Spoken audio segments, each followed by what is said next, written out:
Bienvenue dans Entrepreneur Café, le podcast des entrepreneurs de l'industrie.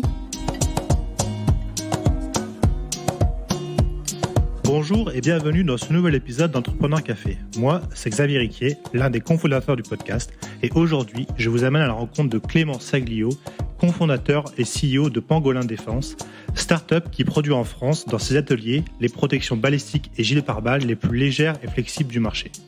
Dans cet épisode, Clément nous raconte comment il a lancé Pangolin Défense en janvier 2020, soit juste avant la pandémie, avec 3 amis, afin d'exploiter un brevet développé par ces mêmes amis sur une innovation dans la protection balistique. Un épisode ultra intéressant et je vous souhaite une bonne écoute. Bonjour Clément et merci de prendre un peu de temps pour discuter avec moi aujourd'hui. Merci de me recevoir pour ce podcast. Alors Clément, la première question traditionnelle, est-ce que tu pourrais nous faire le fameux pitch de Pangolin Défense ?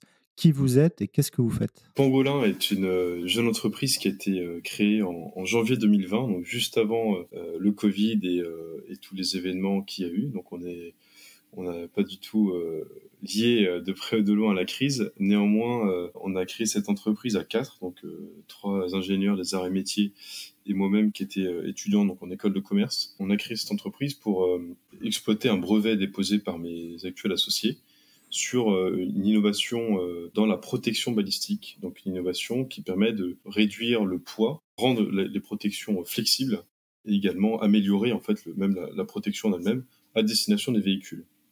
Et donc on a déposé ce brevet juste après avoir créé la société en janvier 2020. Et depuis, nous avons obtenu un financement du ministère des Armées, donc de l'Agence de l'innovation de défense, pour justement avancer dans ces recherches-là. En parallèle, nous avons développé plusieurs produits en s'inspirant en fait des innovations issues de ce brevet pour la protection personnelle du combattant, donc pour le gilet pare-balles classique. Et donc aujourd'hui, donc un peu plus de 2 ans après, nous avons donc obtenu plusieurs prix justement d'innovation pour ces protections personnelles lors du SOFINS, salon des forces spéciales, lors du Milipol, le salon de premier rang de la sécurité qui se passe à Paris, et également lors du concours DevStart à Bourges. Voilà, donc on a eu pas mal de prix d'innovation là-dessus. Et aujourd'hui, on commercialise ces produits donc depuis à peu près 6 mois, donc auprès des polices municipales notamment, et auprès du ministère des Armées, ministère de l'Intérieur, qui font des commandes notamment pour la partie innovante et pour tester en fait nos équipements. Et puis on commercialise également auprès d'associations et à l'export. Donc en quelques mots, Pangolin, c'est l'innovation dans la protection balistique, la protection par balle en général. Aujourd'hui, on est très orienté sur la protection du combattant et on espère à l'avenir pouvoir diversifier un peu sur justement la protection de véhicules ou d'autres types d'engins. Et juste une question par rapport au nom pangolin, est-ce que c'est un rapport avec la peau du pangolin ? Alors oui, tout à fait, j'ai effectivement pas trop parlé du nom. En fait, le brevet qu'on a déposé repose sur une technologie justement, comme je disais, flexible, ce qui aujourd'hui est assez novateur dans le monde du pare-balles. Les seules protections flexibles qu'on a sont à partir de fibres, et donc qui ne protègent pas face à des menaces de fusils d'assaut, d'armes automatiques. Et donc nous avons souhaité justement protéger les vecteurs par rapport aux menaces les plus importantes, tout en ayant une solution flexible qui permet de s'adapter un peu à tout type de structure, toute forme. Et donc le pangolin nous apparaissait comme étant l'animal le plus adapté, parce que c'est un animal fragile, d'apparence fragile, qui vit dans le désert et qui résiste à beaucoup de prédateurs en se mettant notamment en boule et donc en ayant une carapace justement qui est flexible et qui s'adapte aux menaces rencontrées sur le terrain. Donc voilà, et puis en plus il y a le côté bestiaire de l'armée où aujourd'hui l'armée aime beaucoup se doter de noms assez pour ses équipements. Là, on a les hélicoptères Tigre, Caracal, on a tout type d'animaux. Et donc voilà, le pangolin nous apparaissait comme étant un animal assez emblématique de nos solutions. Sans rentrer dans l'aspect confidentiel du brevet, concrètement, ça ressemble à quoi la structure flexible dont tu parles? Est-ce que quelle forme ça a?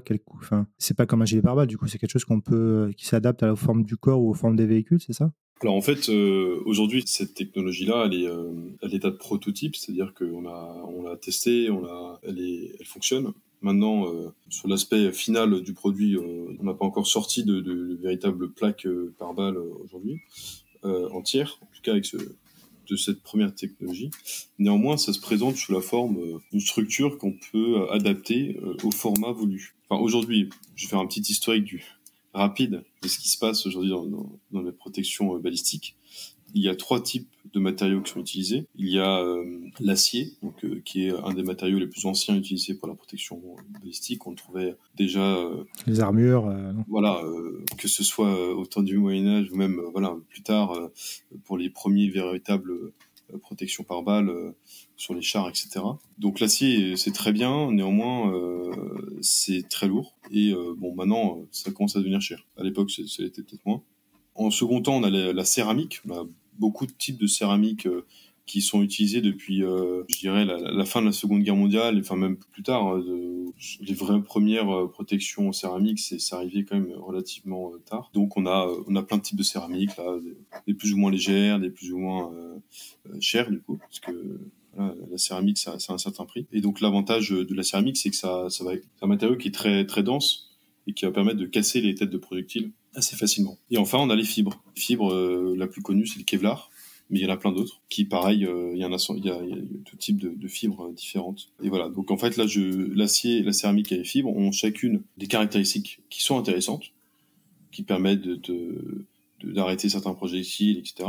Maintenant, il faut composer sur le poids de chacun de ces matériaux et le prix. Et puis aussi la disponibilité. Voilà. Parce que dans ces 3 matériaux, aucun n'est fabriqué en France. Ou sinon est transformé en partie en France, mais aujourd'hui, pas de souveraineté sur ces produits-là. Ils proviennent d'où ces matériaux, juste par curiosité? Bon, l'acier, je suis pas expert là-dedans. La céramique, on en trouve la matière première de la céramique, c'est plutôt en Afrique ou en Asie. Après, la transformation, il y en a un peu en Europe, essentiellement en Asie quand même, et un peu aux États-Unis. Et les fibres, c'est des sociétés européennes ou américaines, et aussi en Asie, parce que en Asie ils font tout. Mais en France, on n'a pas d'acteurs qui sortent du lot. Et donc nous, voilà. Donc pour revenir sur notre technologie, on n'a pas découvert un nouveau matériau. On a plutôt imaginé une nouvelle façon d'assembler un matériau pour une utilisation balistique. Et en fait, on utilise du verre, qui est un matériau très très abordable, qui se trouve partout en profusion, qui est également recyclable et qui est utilisé très peu en pare-balles, pour les vitres blindées. Et en fait, on utilise des billes de verre trempées, donc du verre qu'on va porter à très haute température et qu'on va refroidir très rapidement. Et en fait, cette différence de température, cette rapidité finalement de refroidissement du verre va permettre de créer des forces qui s'opposent et donc va permettre de casser les têtes de projectiles. Et en fait, on assemble ces billes dans une structure un peu alvéolaire, comme un nid d'abeille. Et ensuite, on assemble, on rajoute quelques fibres à l'arrière pour absorber le choc et les éclats. Et éventuellement, on peut rajouter aussi une fine couche de céramique pour certains types de munitions qui sont plus difficiles à arrêter. Format final, c'est une plaque qu'on peut couper selon le format qu'on veut. Et donc, si on veut faire la protection balistique, personnelle, on va l'adapter à la forme du corps. Voilà. Et l'avantage, c'est que ce verre est noyé dans un polymère qui est flexible et qui en fait a une forme plate, retrouve sa forme plate, mais quand on va le mettre par exemple dans un gilet, quand on souhaite bouger, s'allonger, se relever, etc., quand on a un sac à dos, eh bien ça va suivre à chaque fois la courbure du corps, la morphologie. C'est cet assemblage avec le polymère qu'on a adapté aujourd'hui avec nos plaques que l'on vend et qui donc a cette capacité aussi à être flexible et à s'adapter à toutes les morphologies. Si je résume en quelques mots, l'avantage de votre technologie, c'est que déjà, on peut dire, elle peut être 100% française, avec un matériau qui est le verre, qui se trouve un peu partout, qui est facilement fabricable, qui est recyclable, et qui offre, du coup, votre technologie offre une bonne résistance aux impacts balistiques. Et je suppose aussi qu'il est peut-être plus léger que des plaques en acier ou des plaques en Kevlar ou autre, si je dis pas de bêtises. Tout à fait. En fait, à titre de comparaison, sur un véhicule blindé aujourd'hui, un véhicule blindé lourd, hein, j'entends les gros véhicules, la protection balistique représente environ 30% de la masse du véhicule. Et donc, nous, avec notre technologie, à partir de billes de verre trempé, on pourrait réduire la masse donc de la protection de l'ordre de 30 à 50% en fonction de la protection attendue. Ah oui, c'est un gain non négligeable. Voilà, on est sur un gain, un énorme pas qui est franchi. Puis je suppose que ça a des coûts induits aussi en termes de consommation carburant pour les véhicules voilà. et autres. Ce qui est en fait, au-delà du gain de poids effectivement sur la protection, c'est un gain énorme en termes d'autonomie, en termes d'emport de matériel, d'hommes, de consommation de carburant, etc. Et pour un coût, c'est pas des fibres de très haute valeur ajoutée, c'est du verre. Alors bien sûr qu'il y a des coûts de fabrication, il y a tout ça, mais je veux dire, on n'est pas sur un matériau qui est très rare et très complexe à produire. Donc il y a un avantage concurrentiel intéressant. Alors après, on a encore de bonnes années de développement là-dessus, parce que c'est un programme de recherche qu'on mène sous le mentorat donc de Arcus, Arcus Défense, le producteur de véhicules blindés, du ministère des Armées et de pas mal de laboratoires aussi. Et donc quelque chose qui va prendre du temps, parce que on a besoin vraiment d'encore améliorer certains points, même de nombreux points, et avant d'avoir la solution sur étagère. Mais en tout cas, le principe est là et on le développe actuellement. On va revenir un peu en détail justement après sur vos projets futurs pour Pangolin. Mais maintenant, ce qui m'intéresse, c'est de parler un peu de toi, Clément. Qui es-tu? D'où viens-tu? Et qu'est-ce qui t'a amené justement à créer Pangolin en janvier 2020? J'ai fait des études en sciences économiques et politiques à l'Institut catholique de Paris. Et ensuite, j'ai passé des concours d'école de commerce. J'ai intégré l'EDEC à Lille et je souhaitais vraiment travailler. Donc, j'ai réussi à avoir le programme en apprentissage d'alternance dans le master en finance de l'EDEC. Et en fait, justement, avec ma licence en sciences politiques, je me suis vachement intéressé au monde, aux relations internationales, à la géopolitique, et je suis tombé sur cette offre chez Arcus justement, qui est actuellement notre mentor, une offre donc dans la direction financière et stratégique. J'étais directement sous le directeur financier d'Arcus et on avait vraiment des problématiques très intéressantes, justement aussi d'un point de vue stratégique, parce que j'ai dû mener par exemple toute une étude de marché sur les concurrents au niveau mondial, hein, donc tous les constructeurs de véhicules blindés dans le monde, toutes les opportunités de marché. J'avais plein de sujets, tout comme j'avais des problématiques, thématiques financières. Et en fait, par le fruit du hasard, j'ai rencontré, en prenant un verre avec un ami dans un bar, un de mes futurs associés, qui, à l'époque, en se présentant, il parle de Pangolin. Donc là, on était en janvier 2019. Et là, tout de suite, j'ai tilté parce que je venais d'arriver chez Arcus et j'ai toujours été très intéressé par l'innovation.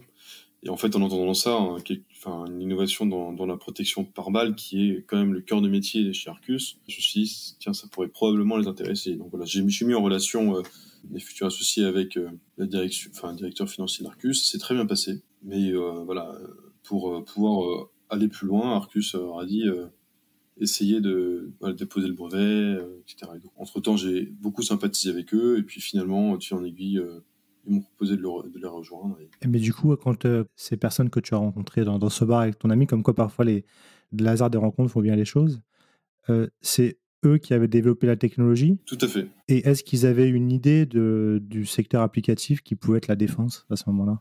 Ah oui, tout à fait. En fait, dès le début, la technologie de protection par balle en billes de verre trempé était pour une application défensive, dans la défense. Alors initialement, il y avait un cas d'usage qui était venu assez rapidement, parce que un de mes associés qui est égyptien, et il a ce cas d'usage un peu là-bas où beaucoup de conscrits de l'armée se font tirer dessus dans des bus qui sont pas protégés quand ils partent au service militaire, ou même dans tous les cas d'usage sur les ambulances qui sont souvent les premières victimes dans les zones de conflit. Donc réussir à protéger en fait des véhicules qui ne sont pas pensés initialement pour être protégés. Dit de manière triviale, protéger des véhicules qui ne sont pas des chars d'assaut ou des... le but, c'était d'avoir une solution qui soit hyper rustique, applicable partout, sur toutes les structures, donc voilà, qui soient flexibles et qui soient très légères pour pouvoir ne pas avoir le besoin de changer les suspensions, la motorisation, comme c'est le cas aujourd'hui. On a des constructeurs de véhicules blindés civils, donc en fait qui vont désosser un véhicule civil, qui vont tout changer et qui vont remettre juste l'extérieur. Donc en fait le véhicule qu'on avait auparavant ne ressemble plus du tout. Enfin ressemble, mais c'est plus la même chose à l'intérieur. Donc en fait voilà, c'est le but, c'était de pouvoir protéger un peu tout type de véhicule. Et donc rapidement ils se sont rendus compte que évidemment ça pouvait intéresser au-delà des ambulances et de certains véhicules comme ceux-là non protégés. Donc eux ils avaient déjà mené quelques essais, ils avaient déjà avancé là-dessus, donc c'était un projet qui mûrissait chez eux depuis quelques années déjà.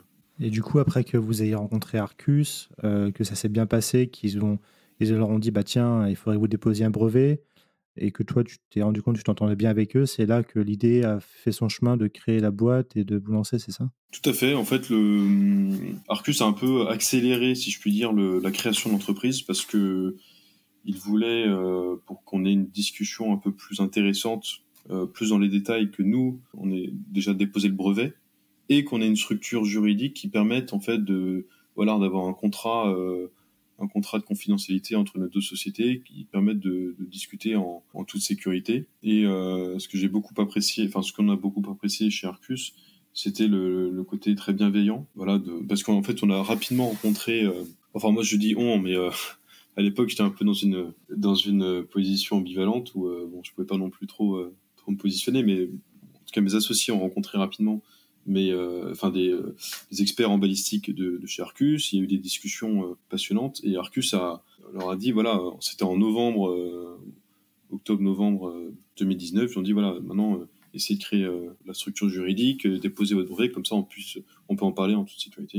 Et donc c'est ce qui s'est passé et ensuite on a pu échanger et Arcus a été d'une grande aide parce qu'ils nous ont aiguillés sur certains points, notamment sur les données que je vous ai données tout à l'heure, sur exactement ce qu'ils utilisaient aujourd'hui comme type de blindage, le poids, etc. Donc ça a permis un peu de nous conforter dans cette voie-là. Et donc du coup, une fois que vous avez créé la structure, en janvier 2020, qu'est-ce qui s'est passé? Est-ce que vous avez continué du coup les essais, exclusivement avec Arcus?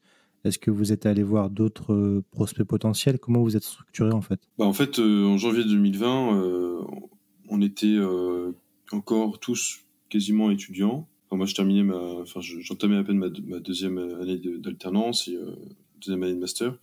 Et il y a eu le Covid. En fait, ça nous a permis surtout de structurer l'entreprise, de faire tous les business plans, de contacter, grâce au développement de la visioconférence, de contacter beaucoup de monde auquel on n'aurait pas forcément eu accès aussi facilement avant. Et à partir à partir de l'été, en fait, on a loué un local en Haute-Marne, c'est entre Dijon et Troyes, et on a commencé à construire en fait un four de fusion pour justement avancer dans le prototypage des billes de verre et pour essayer de fabriquer une première plaque à tester, etc. Et donc à partir du mois d'août, on a commencé cela et ensuite jusqu'en janvier on a avancé là-dedans, mais on voyait qu'on pouvait pas aller plus loin parce que mine de rien on n'avait pas non plus on roulait pas sur l'or à l'époque. Je veux dire, on avait quelques financements de subventions ou de prêts d'honneur, mais c'était pas grand chose. Oui, justement, c'était une de mes questions, le financement de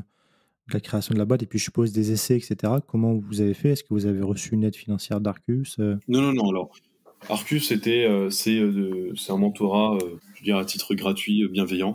Il n'y a pas de prise de participation ou autre.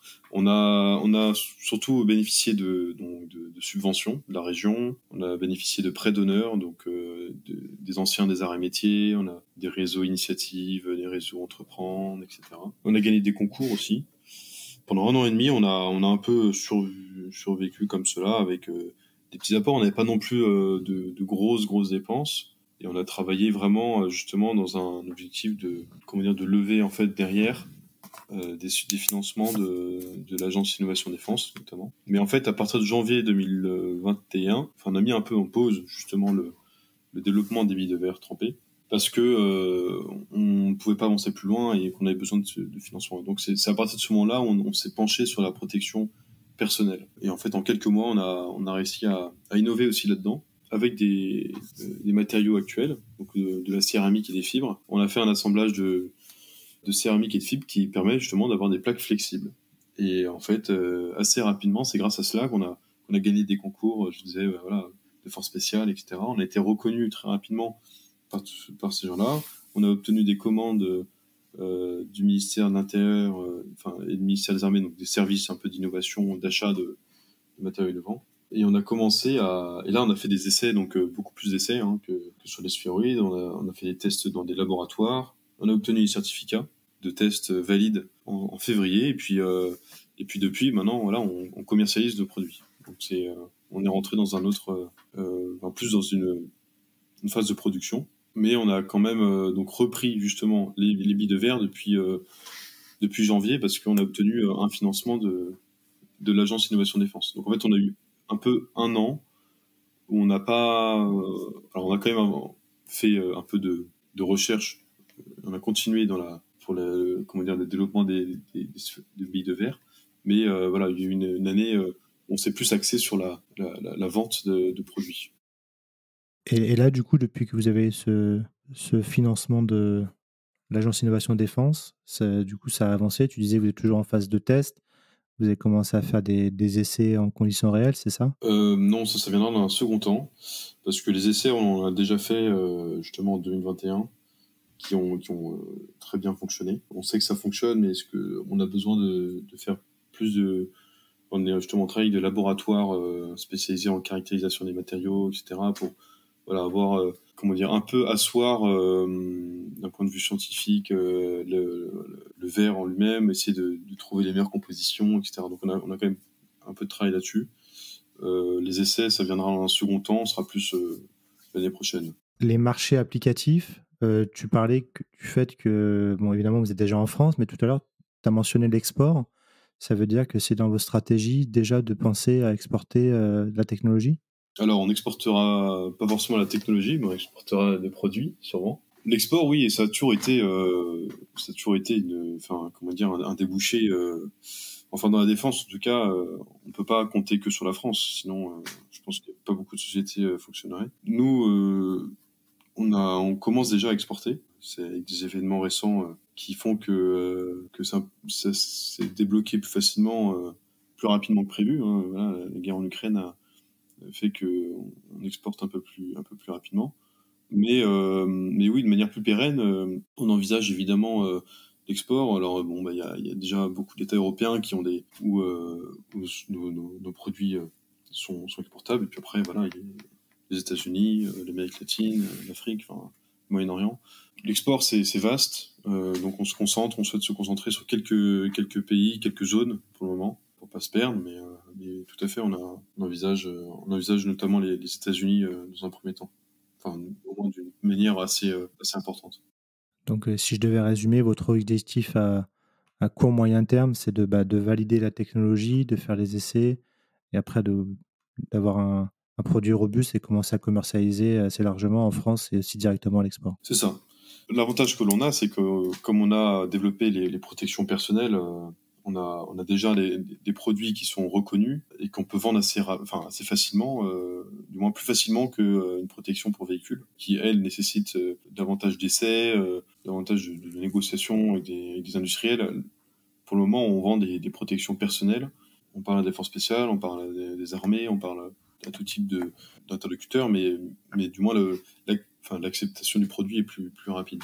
Ouais, c'est une question que j'allais te poser justement par rapport à ton profil. Donc, si je me trompe pas, tu viens pas du monde militaire et tes associés non plus, si je me trompe pas. Comment vous avez été accepté par ce monde qui est quand même assez conservateur, hein, pas forcément au sens péjoratif du terme? Comment ils ont accepté que des jeunes comme vous, parce que vous êtes quand même assez jeune, avec une technologie aussi disruptive en bon français, comment vous avez été accepté? Est-ce que ça a été facile de convaincre ces gens-là ou il a fallu vraiment prendre du temps à vous présenter, à présenter votre produit et leur montrer que ça fonctionne? Je pense que le monde de la défense, c'est un monde conservateur en effet, mais qui tant à partir du moment où quelque chose fonctionne et est véritablement innovant, il se pose pas trop de questions. C'est-à-dire que la nécessité d'être à la pointe en permanence la concurrence féroce entre les différentes armées, entre les belligérants, etc., fait que l'acceptabilité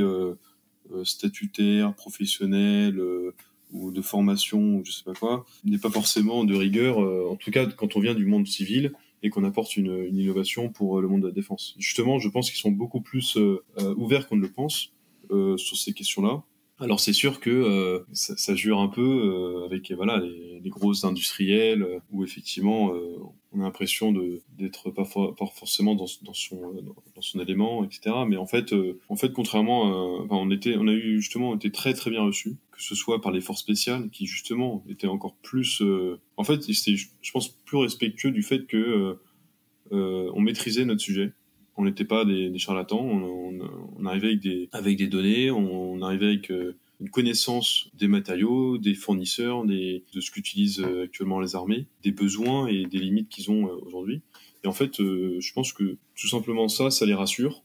Et ça leur montre que même si on n'a jamais été sur le terrain et qu'on n'a pas porté un gilet pare-balles, eh ben on sait quand même de quoi on parle. Parce que on a justement, durant cette année 2020 où on était confinés, on a énormément interrogé de personnel militaire, donc dans la marine, dans l'armée de terre, des industriels. On a fait un peu justement un récapitulatif de tous les besoins de ce qu'ils avaient. Et puis après, mes associés ont une très grande connaissance sur tout ce qui est, tout le domaine de la protection balistique et ce qui apporte un peu de crédibilité. En tout cas, non, c'est toujours c'est plaisant de voir des pépites comme ça se développer en France et avoir un accueil bienveillant des différents acteurs français.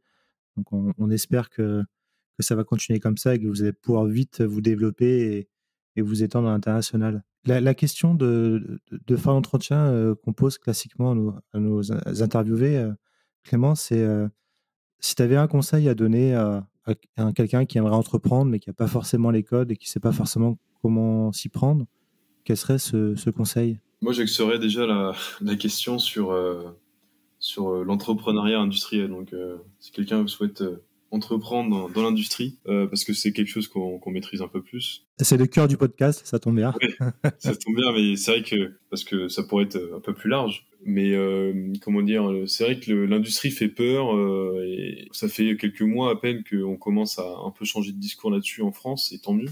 On revalorise un peu plus l'industrie.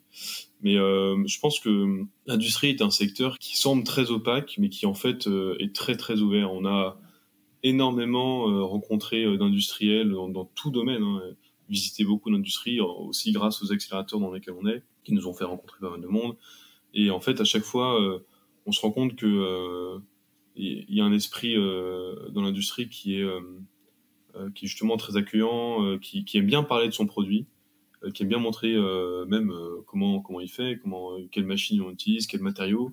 Et en fait, je pense que entreprendre dans l'industrie, dans l'industrie, pas non plus l'industrie lourde, hyper complexe, mais il faut pas que ce soit une barrière. Et je pense qu'il faut savoir interroger, pas avoir peur d'aller voir, même des patrons d'industrie, de PME. Il y en a beaucoup, en fait, en industrie industrielle quand même qui est pas énorme, mais qui a quand même qui est encore un peu là, hein, malgré la désindustrialisation.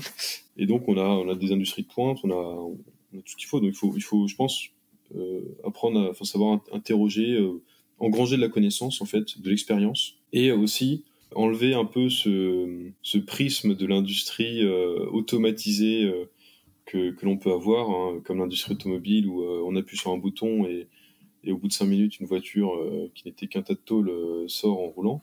Ça n'existe quasiment pas. Enfin, ça n'existe que dans certaines industries vraiment très très automatisées. L'industrie, c'est l'artisanat. C'est l'artisanat où l'être humain est au centre, en fait, et il fabrique un produit vraiment excellent. Alors, il est aidé de machines, de choses, mais c'est l'artisanat avant tout, et c'est ce que nous, on a expérimenté. Et au début, on avait un peu honte d'être comme ça, mais en fait, on se rend compte que c'est quelque chose qu'on a remarqué dans des industries, même qui fabriquent des piles pour les missiles nucléaires. Ils travaillent avec des pots de confiture dans lesquels ils stockent des anodes et des cathodes et tout se fait à la main. Donc voilà, je pense que c'est la connaissance, interroger ceux qui travaillent dedans, surtout les personnes qui sont un peu plus âgées, même à la retraite, etc., qui, je pense, ont encore plus à apprendre Et puis qui ont envie de donner aussi aux nouvelles générations. Tout à fait. Donc ça, il faut y aller, il faut surtout pas hésiter parce que c'est un puits de connaissances. Nous, on le voit même avec en Haute-Marne, là, on a notre propriétaire actuel auquel on loue notre local et un ancien entrepreneur et même sur tellement de sujets en fait, il nous aide. Alors même qu'on n'est pas du tout dans le même. Enfin, lui, à son époque, il a fait plein d'entreprises différentes, mais je sais pas, il fabriquait par exemple des sacs, il fabriquait des chaises, du mobilier en fait. Voilà. Bon en fait, même dans des domaines qui n'ont absolument rien à voir, on peut mutualiser la connaissance. Donc je pense que voilà, à la quête de l'information et se dire que l'industrie c'est l'artisanat. Donc ça permet de revaloriser un peu les métiers industriels. Ouais, c'est un très beau message de conclusion auquel j'adhère à 150%. Très bien. Ravi de voir que tu mets l'humain au cœur du projet. Je pense que dans l'industrie, c'est la clé. Donc, ravi d'entendre ce beau message. Je te remercie beaucoup, Clément, pour ce moment passé avec nous.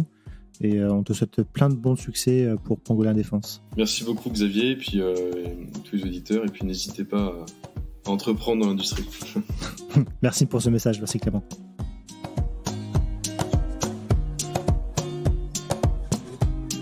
Et voilà, merci à tous de nous avoir écoutés jusqu'au bout. J'ai été ravi de vous faire partager ce moment avec cet entrepreneur très inspirant. N'hésitez pas à nous soutenir et laisser vos commentaires sur nos réseaux sociaux LinkedIn, Twitter et Instagram, ou bien encore nous laisser 5 étoiles et un avis sur Apple Podcast. Nous vous donnons rendez-vous jeudi prochain pour le prochain épisode de nos podcasts. À jeudi!